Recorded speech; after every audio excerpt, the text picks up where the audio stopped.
Fresh बस ड्राइवरां दे 3 वीज़े हिस प्लाजे दे अंदर आए हुए हैं। तफसील वीडियो के अंदर मैं ला देसा।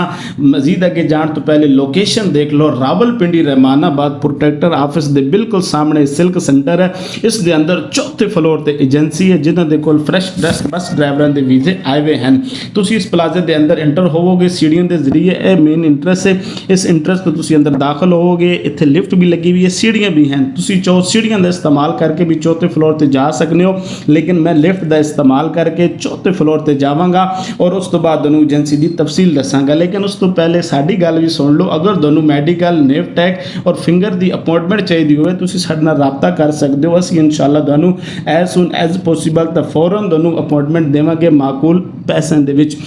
तुसीं वीज़ा लेना चाहते हो, वीज़ा लैण वास्ते तुसीं सिल्क सेंटर के चौथे फ्लोर पर आओगे बजरिया लिफ्ट अगर जाने हो, चौथे फ्लोर पर पहुँचोगे। जो ही लिफ्ट का दरवाज़ा खुलेगा, दरवाज़ा खुलने तो बाद इस सामने बिल्कुल दरवाज़ा खुलेगा, दरवाज़ा खुल गया, दरवाजे के बिल्कुल सामने उल्टे हाथ से अंदर गली जा रही है। देखो ना अंदर गली जा रही है।